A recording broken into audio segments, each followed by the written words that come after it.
이 시간 우리에게 들려주시는 하나님의 말씀 구약성경 출애굽기 25장 1절로 9절의 말씀입니다. 여러분 가지고 계시는 구약성경 119면에 있습니다. 봉독하겠습니다. 여호와께서 모세에게 말씀하여 이르시되 이스라엘 자손에게 명령하여 내게 예물을 가져오라 하고 기쁜 마음으로 내는 자가 내게 바치는 모든 것을 너희는 받을지니라. 너희가 그들에게서 받을 예물은 이러하니 금과 은과 녹과 청색 자색 홍색 실과 가는 배 실과 염소털과 붉은 물들인 순양의 가죽과 해달의 가죽과 조각목과 등유와 간유에 드는 향료와 분향할 향을 만들 향품과 호마노며 애복과 흉패에 물릴 보석이니라. 내가 그들 중에 거할 성소를 그들이 나를 위하여 짓되 무릇 내가 내게 보이는 모양대로 장막을 짓고 기구들도 그 모양을 따라 지을지니라. 아멘. 자, 오늘 본문에 있는 말씀을 통해서 장막을 넘어 하늘 본향을 향하여 라는 제목의 말씀을 여러분들에게 전하겠습니다. 광야 성막이라고 하는 것은 하나님께서 이스라엘 백성들 가운데 거하시기 위해 만드신 구조물이지요. 하나님은 친히 말씀하기를 오늘 8절에서 뭐라고 그랬습니까?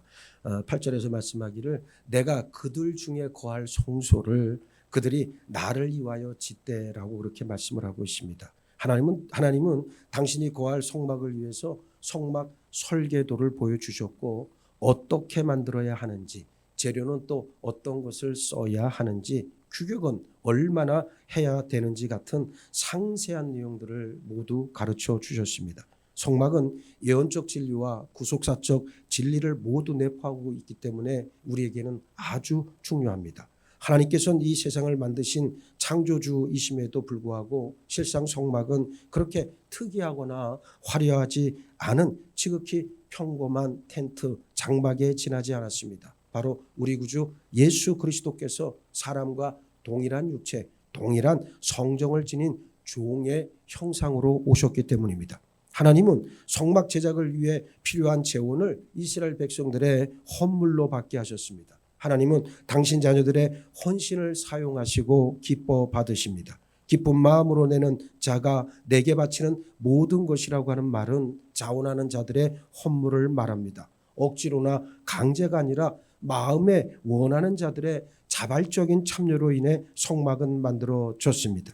출애굽기 35장 5절을 보세요. 너희의 소유 중에서 너희는 여호와께 드릴 것을 택하되 마음에 원하는 자는 누구든지 그것을 가져다가 여호와께 드릴지니 곧 금과 은과 녹과 그랬는데 이스라엘 백성들은 마음의 감동을 받아 자발적으로 성막 제작에 필요한 금과 은, 놋을 가져왔습니다. 이스라엘 백성들 가운데 성막 제작에 자원해서 헌물을 드리지 않은 사람이 없었습니다. 백성들은 한마음 한뜻이 되어서 하나님께 자원 헌물을 가져왔고 이런 헌물로 성막 건축에 필요한 재원이 마련되었습니다. 성막 건축에 있어 맨 먼저 필요한 것은 백성들의 자원하는 마음이요. 그 다음이 그 마음의 감동에 따라 드려진 자원 헌물입니다. 이것은 오늘날도 똑같아요. 이후 솔로몬 임금 시절 예루살렘 성전 건축 때에도 이 원리는 동일하게 적용되었습니다. 하나님의 요구와 명령에 자발적으로 응답하고 반응하지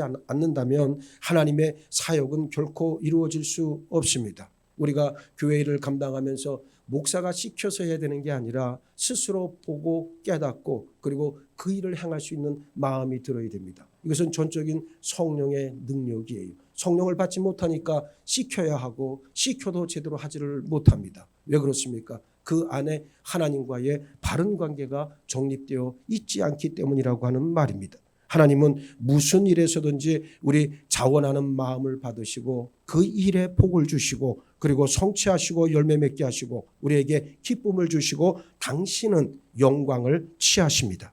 재산이 없거나 가난하다고 걱정하지 마세요. 성경은 말씀합니다.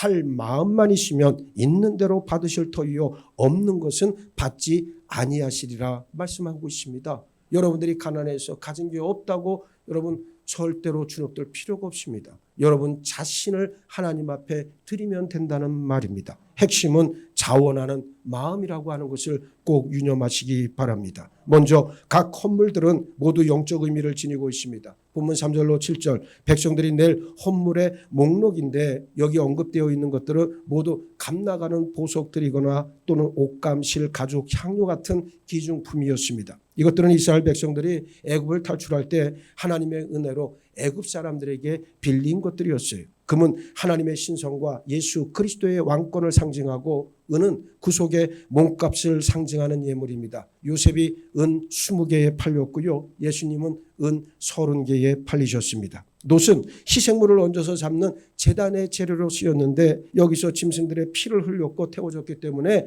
하나님의 진노를 쏟아붓는 심판과 죽음을 상징합니다. 청색은 하늘을 상징하고 자주색은 이 땅에서의 왕권을 드러내는 색입니다. 예수님이 십자가에 못 박히시기 전에 로마 군사들은 예수님께 자주색 긴 옷을 입혔습니다. 주홍색은 예수님의 피를 드러냅니다. 산파들이 아이를 받을 때 주홍색 실로 손을 메었다 창세기는 전하고 있습니다. 성막의 천장에는 청색, 자주색, 주홍색 실로 그룹들을 서로 왔습니다. 휘장도 같은 색 실로 만들었고 문의 현수막도 똑같았습니다. 대제사장의 예복이나 성소에서 입는 의복 역시 이 세 가지 색으로 만들었습니다. 고운 아마는 예수 그리스도의 의를 나타냅니다. 아마포 옷은 성도들의 의를 상징하지요. 아마포 옷은 예수님이 아리마대 사람 요셉의 무덤에 장사될 때 입혔던 수의였고 저 하늘에 있는 군대들이 입는 옷이기도 합니다. 그러나 가장 핵심은 그에게 빛나고 깨끗한 세마포 옷을 입도록 허락하셨으니 이 세마포 옷은 성도들의 옳은 행실이로다. 요한계시록 19장 8절은 말씀하고 있습니다. 우리가 복음에 합당한 삶을 살 때 우리는 아마포 옷을 입게 됩니다. 염소털은 속죄를 상징합니다. 자범죄에 대한 헌물은 순염소 새끼를 드렸어요. 레위기 4장 23절로 24절에서 그가 범한 죄를 누가 그에게 깨우쳐 주면 그는 흠없는 순염소를 예물로 가져다가 그 순염소의 머리에 안수하고 여호와 앞 번제물을 잡는 곳에서 잡을지니 이는 속죄제라 그랬습니다. 백성들의 죄 헌물 가운데 속죄 염소라는 것이 있었습니다. 백성들의 죄를 염소 머리에 안수해서 죄를 전가한 다음 광야로 내보내는데 우리 죄를 지고 가시는 예수님의 모습을 그대로 보여줍니다. 또 그 두 염소를 가지고 회막문 여호와 앞에 두고 두 염소를 위하여 제비 뽑되 한 제비는 여호와를 위하고 한 제비는 아사셀을 위하여 할지며 아론은 여호와를 위하여 제비 뽑은 염소를 속죄제로 드리고 아사셀을 위하여 제비 뽑은 염소는 산채로 여호와 앞에 두었다가 그곳으로 속죄하고 아사셀을 위하여 광야로 보낼지니라. 레위기 16장 7절로 10절은 말씀하고 있습니다. 붉게 물들인 순양 가죽은 하나님께 대한 헌신을 의미합니다. 순양은 아브라함이 이삭을 하나님께 번제 헌물로 드릴 때 이삭 대신 하나님이 수풀에 걸려 있게 하신 양입니다. 순양은 하나님께 대한 전적인 헌신을 나타냅니다. 너희 몸을 거룩한 산제물로 드리라고 할 때 그 표준이 되는 제물이 바로 순양입니다. 순양이 어떻게 드려졌는가를 보세요. 출애굽기 29장 15절로 18절입니다. 너는 또 순양 한 마리를 끌어오고 아론과 그의 아들들은 그 순양의 머리 위에 안수할지며 너는 그 순양을 잡고 그 피를 가져다가 제단 위에 주위에 뿌리고 그 순양의 각을 뜨고 그 장구와 다리는 씻어 각을 뜬 고기와 그 머리와 함께 두고 그 순양 전부를 제단 위에 불사르라. 이는 여호와께 드리는 번제요 이는 향기로운 냄새니 여호와께 드리는 화제니라 말씀했습니다.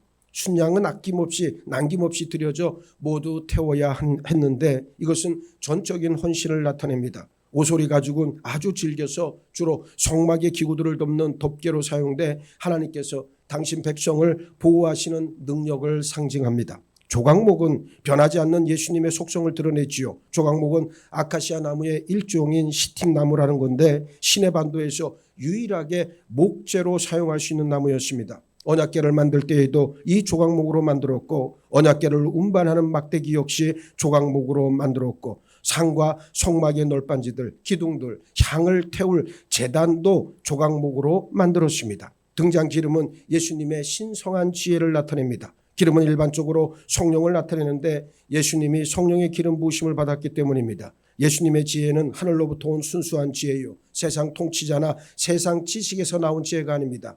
향료는 우리 주 예수 그리스도를 알게 하는 향기를 상징합니다. 사람의 육신은 날로 부패해 가지만 예수님은 우리를 위해 당신을 향기로운 헌물로 하나님께 드렸습니다. 하나님의 자녀는 예수 그리스도를 내뿜는 향기예요. 고린도후서 2장 15절 우리는 구원받는 자들에게나 망하는 자들에게나 하나님 앞에서 그리스도의 향기니 그랬습니다. 구약 성경에서 향료는 죽은 사람의 관에 넣는 용도로 주요 사용되었습니다. 야곱이 죽었을 때 요셉은 부하들을 시켜 무려 40일 동안이나 향료를 넣게 했고 요셉 자신이 죽었을 때에도 사람들은 그 몸에 향료를 넣었습니다. 예수님의 무덤으로 향하던 여인들도 예수님의 몸의 발을 향료를 가지고 갔습니다. 향료는 사람이 살았을 때나 죽었을 때 다 같이 사용되었습니다. 예수님은 살아서 말씀과 능하신 행위로서뿐 아니라 죽음에서 부활하심으로 더 많은 향기를 발하셨습니다. 줄만호는 예수 그리스도로 인해 생명책에 기록된 우리 이름을 상징합니다. 줄만호는 도장으로 사용되는 보석입니다. 성도는 모두 예수 그리스도로 인해 생명책에 우리 이름이 기록되어 있습니다. 예수님 제자들에게 그러나 귀신들이 너희에게 항복하는 것으로 기뻐하지 말고 너희 이름이 하늘에 기록된 것으로 기뻐하라 말씀하셨습니다. 에봇은 제사장이 입는 예복으로 우리 주 예수 그리스도의 영원한 대제사장직을 예표합니다. 예수님은 아론의 계열이 아닌 멜기세덱 반차에 따른 영원한 제사장이십니다. 사무엘은 어릴 때 아마 에봇을 입고 성전에서 하나님을 섬겼을 거예요. 다윗은 언약궤가 왔을 때 에봇을 입고 춤을 추었습니다. 이같이 하나님은 성소를 건축함에 있어 백성들에게 자원 헌물을 바치라 명하셨고 이 헌물들은 모두 다 영적인 의미를 지니고 있는 것들이었습니다. 둘째, 하나님은 그들 가운데 거하시기 위해 성막을 만들게 하셨고 친히 저들을 다스리시고 인도하십니다. 8절에 내가 그들 중에 거할 성소를 그들이 나를 위하여 짓되 말씀했습니다. 하나님께서 그들 사이에 거하시기 위해 성소를 만들라고 하신 것은 놀라운 은혜가 아닐 수 없고 이것은 저들의 죄가 모두 해결되었음을 확증합니다. 죄가 해결되지 않으면 하나님은 우리 안에 거하실 수 없습니다. 애굽 땅에서 흘린 어린 양의 피로 구속받고 약속의 말씀을 받아 언약의 피를 뿌림으로 이스라엘의 죄는 깨끗함을 입었습니다. 하나님께서 우리 가운데 거하시기 위해 오신다는 것은 우리가 하나님의 자녀가 되었음을 인치는 것이요 하나님과 우리 교제가 회복되었음을 말해주고 있습니다. 이스라엘 백성들 가운데 거하도록 성소를 만들라고 하신 것은 하나님께서 친히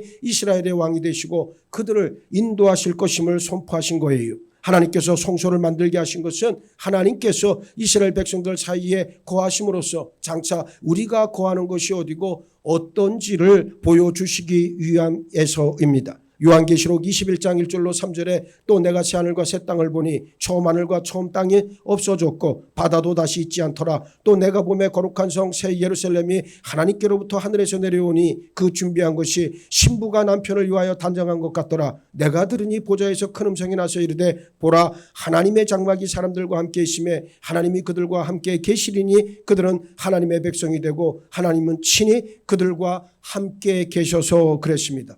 하나님께서 이 땅에 장막을 세우신 것은 당신 백성들이 있는 그곳에 당신도 함께 계신다는 의지의 표현입니다. 저들을 인도하고 가르치시고 필요를 공급하시겠다는 말씀에 대한 확실한 표징입니다. 하나님께서 거하실 성소를 이스라엘 백성들에게 만들게 하신 것은 당신 뜻과 계획이 백성들의 자원하는 마음 없이는 결코 이루어질 수 없음을 보여줍니다. 마찬가지로 육신의 장막을 입고 오신 우리 구주 예수 그리스도 대속의 사역 역시 마음의 중심으로 믿지 않고는 그 누구도 구원받을 수 없습니다. 자발적인 믿음과 헌신이 있어야 한다는 사실입니다. 예수님은 지금도 문을 두드리고 계시지만 열어주지 않는 사람의 마음 안에 들어가서 거하실 수는 없습니다. 성막이 하나님의 뜻과 계획대로 일방적으로 만들어져서 이스라엘 가운데 세워진 것이 아니듯 예수님께서 우리 가운데 거하시기 위해서는 우리의 자발적인 믿음이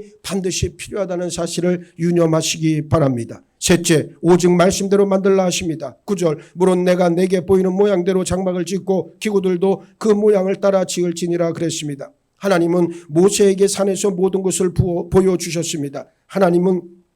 하나님의 일이라고 하는 것은 하나님으로부터 비롯되고 하나님의 방법으로 이루어져야 합니다. 사람들이 마음대로 성막을 웅장하고 예술적으로 만들었다고 훌륭한 성막이 되는 것이 아닙니다. 하나님의 일은 철저하게 하나님의 말씀에 따라 순종할 때 이루어집니다. 모세는 자신의 생각이 아닌 하나님이 말씀하신 대로 하나님이 보여준 대로 성막을 만들었습니다. 사도행전 7장 44절에 광야에서 우리 조상들에게 증거의 장막이 있었으니 이것은 모세에게 말씀하신 이가 명하사 그가 본 그 양식대로 만들게 하신 것이라 말씀하고 있습니다. 가인과 아벨의 차이가 바로 이것 아니겠습니까? 가인은 예배 방법을 자신이 정했습니다. 예배의 형식, 헌물의 종류를 자신이 임의로 정한 반면 아벨은 하나님이 정해준 방식을 따랐습니다. 히브리서 11장 4절을 보면 아벨은 믿음으로 가인보다 더 나은 제사를 하나님께 드려 의로운 자라 하는 증거를 얻었는데 하나님이 그 예물에 대하여 증언하신다 말씀했습니다. 이로 보건대 피 흘림이 없이는 제사함이 없다는 원칙에 따라 아벨은 양의 첫 새끼 즉 어린 양의 피를 흘렸지만 가인은 무엇을 바쳤다 그랬습니까? 땅의 소산을 바쳤다 그랬습니다. 가인과 그 헌물은 하나님께로부터 받아들여지지 않았습니다. 하나님은 결단코 사람들의 영광을 받거나 취하지 않습니다. 나는 사람에게서 영광을 취하지 아니하노라 요한복음 5장 41절에서 분명하게 말씀했습니다. 하나님은 우리에게 참된 예배 방법을 말씀해 주셨습니다. 아버지께 참되게 예배하는 자들은 영과 진리로 예배할 때가 오나니 곧 이때라. 아버지께서는 자기에게 이렇게 예배하는 자들을 찾으시느니라. 하나님은 영이시니 예배하는 자가 영과 진리로 예배할지니라 그랬습니다. 이렇게 드리지 않는 예배라면 모두 가인의 예배에 지나지 않습니다. 하나님을 향한 선한 마음, 순수한 의도만 있다고 해서 하나님께 모든 것이 다 받아들여지지는 않는다는 사실을 우리는 반드시 기억해야 합니다. 다윗과 우사를 보시기 바랍니다. 다윗은 3만 명을 동원해서 언약궤를 예루살렘으로 옮기려고 했습니다. 그런데 문제가 발생했어요. 다윗은 언약궤를 옮기는 일을 국가 차원의 성대한 행사로 치르는 일에만 골몰했지 정작 중요한 레위 지파가 어깨에 메고 옮겨야 한다는 기본적인 말씀을 무시했습니다. 편리하게 수레에 싣고 말았습니다. 이것은 하나님의 방법이 아니었습니다. 진영을 떠날 때에 아론과 그의 아들들이 성소와 성소의 모든 기구 돕는 일을 마치거든 고앗 자손들이 와서 맬 것이니라. 그러나 성물은 만지지 말라. 그들이 죽으리라. 회막 물건 중에서 이것들은 고앗 자손이 맬 것이며 그랬는데 말씀대로가 아닌 자신들이 생각한 좋은 방법, 편리한 방법대로 했을 때 문제는 계속 터져나왔습니다. 그들이 나군의 타작마당에 이르러서는 소들이 띠므로 우사가 손을 들어 하나님의 궤를 붙들었더니 여호와 하나님이 우사가 잘못함으로 말미암아 진노하사 그를 그곳에서 치시니 그가 거기 하나님의 궤 곁에서 죽으니라. 우사는 언약궤가 흔들린 것을 막으려고 급히 손을 내밀어 언약궤를 붙잡았고 그 결과 그 자리에서 죽고 말았습니다. 우사 역시 말씀대로가 아닌 제멋대로 행동했기 때문입니다. 축제 분위기였던 언약궤의 이동은 졸지의 초상집 분위기가 되고 말았습니다. 다윗은 크고 성대하게 행사만 하면 되는 줄 알았지만 정작 말씀대로 하는 것이 하나님을 기쁘시게 하는 것이라는 사실을 한참이 지나서야 깨달았습니다. 이후 하나님은 다윗이 말씀대로 행했을 때 복을 주셨습니다. 유다의 위대한 왕이었던 우시아는 말년의 자신이 제사장처럼 직접 분향하고 싶었어요. 제사장들이 아론의 아들 제사장들의 고난이다 말렸지만 우시아는 말을 듣지 않고 분향했습니다. 그 결과 우시아의 이마에 나병이 솟았습니다. 성도는 무슨 일이든지 하나님의 말씀대로 행해야 합니다. 내 생각, 내 감정, 내 계획이 아닙니다. 우리 믿음 생활은 철저하게 성경의 말씀에 기초해야 합니다. 디모데후서 2장 5절을 유념하시기 바랍니다. 경계하는 자가 법대로 경계하지 아니하면 승리자의 관을 얻지 못할 것이며 분명히 말씀하고 있습니다. 오늘 말씀 정리합니다. 광야 성막은 하늘 본향의 모양입니다. 성도는 눈에 보이는 장막을 넘어 하늘 본향을 사모하고 기대하며 나아가는 존재입니다. 누구라도 본향을 향하기 위해서는 성막을 통해 드러난 하나님의 구원 섭리를 분명히 깨달아야 합니다. 그런데 여기는 아주 중요한 영적 원리가 있습니다. 하나님과의 바른 관계성을 세워야 한다는 말이에요. 여러분 사람과 사람도 보세요. 목사가 있고 전도사가 있고 목사가 있고 부목사가 있어요. 또 목사가 있고 장로가 있고 권사가 있습니다. 진정한 사역의 열매를 맺기 위해선 바른 관계성을 맺어야 돼요. 그래서 상대방이 여러분들이 서로 사랑하는 사람이 있으면 보세요. 그 사랑이 열매를 맺기 위해서는 어떻게 해야 됩니까? 서로 사랑하는 사람을 어떻게 해야 됩니까? 관계성이 바르게 정립이 돼야 되죠. 그래서 사랑하는 사람이 무엇을 원하는지, 무엇을 기뻐하는지, 그가 싫어하는 게 무엇인지를 저절로 알게 됩니다. 그럼 저절로 알게 되면 그렇게 행하는 거예요. 그런데 상대방이 기뻐하지 않고 원하지 않는 일을 하게 되면 어떻게 됩니까? 충돌이 일어나죠. 싸움이 일어납니다. 하나님과의 관계도 반드시 똑같아요. 그래서 우리가 하나님의 마음을 아는 것이 무엇보다 중요합니다. 하나님의 구원의 의도가 무엇인가를 중요해야 됩니다. 여러분들이 삶에서 실수하고 잘못하는 거 그건 병가지상사예요. 그런데 그런 것들이 끊임없이 반복되고 있다. 이것은 관계성의 문제입니다. 그래서 더 큰 죄악의 본질은 하나님을 알지 못하고 하나님의 마음을 담고 있지 못하다는데 우리의 잘못된 행실과 허물이 있어요. 나는 수많은 사람들을 만나서 보면 행실이 고쳐지지 않습니다. 똑같은 실수를 똑같이 반복을 합니다. 이유는 간단합니다. 저들이 뭐가 문제가 있다기보다는 외적 행동에 문제가 있다고 보기에 외적 행동에 문제가 있는 것이 아니라 저들의 내면에 문제가 있기 때문이에요. 하나님과의 바른 관계성이 성립되지 않았고 또 담임 목사와 부목사, 담임 목사와 전도사, 담임 목사와 장로, 권사들의 관계가 바로 성립되지 않았기 때문에 자꾸만 문제들이 도출되는 거예요. 이 사실을 인정하면 되는 겁니다. 그래서 먼저 바른 관계성을 세우는 게 무엇보다 중요합니다. 그래서 그의 마음을 우리가 복음성가 부르잖아요. 예수의 마음, 예수의 심장을 갖자. 그 얘기가 왜 그렇습니까? 예수의 마음을 알아야 예수님이 기뻐하시고 원하는 뜻을 내가 이루어낼 수 있다는 거예요. 오늘 본문에 있는 말씀도 바로 무엇입니까? 눈에 보이는 장막을 넘어 눈에 보이지 않는 하늘 본향을 향해 나아가라고 우리에게 명하고 계시는 거 아닙니까? 하나님을 알고 하나님의 마음을 가지고 하나님의 뜻을 깨달았다면 능히 그렇게 할 수가 있는 거예요. 그런데 그 하나님과의 바른 관계가 정립되지 않으니까 자꾸만 이 세상에서 육신을 입고 있는 대로, 그래서 누가 시키는 대로, 시키는 것도 제대로 못하는 사람이 참 많잖아요. 그런데 왜 그렇습니까? 바른 관계성이 없기 때문입니다. 여러분, 자식도 부모와 좋은 관계, 바른 관계를 맺어야 그 자식이 부모의 기쁨이 되고 또 자식은 그 일들을 통해서 또 삶의 풍성한 열매를 맺게 되는 거예요.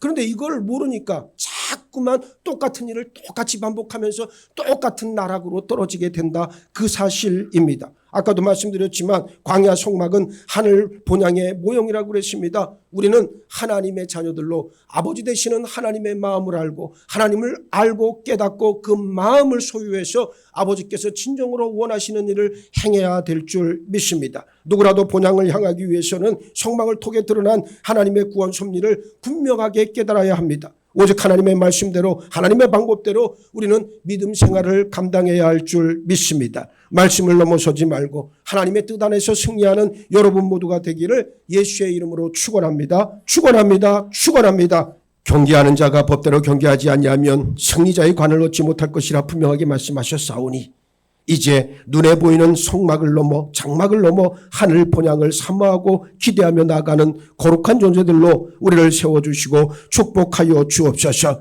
아버지의 마음을 깨닫기를 원합니다. 아버지의 말씀을 내 심령 가운데 새기길 원합니다. 이제 바른 아버지와의 관계를 맺고 내 믿음의 지체들과도 온전한 관계를 통해 하나님의 뜻을 이루어내는 합력하여 귀한 선의 열매를 맺어내는 우리들 모두로 세워주시고 인도하여 주옵소서. 감사하오며 우리 주님 예수 그리스도 이름 받들어 기도하옵나이다. 아멘. 찬송가 482장 우리 부르시면서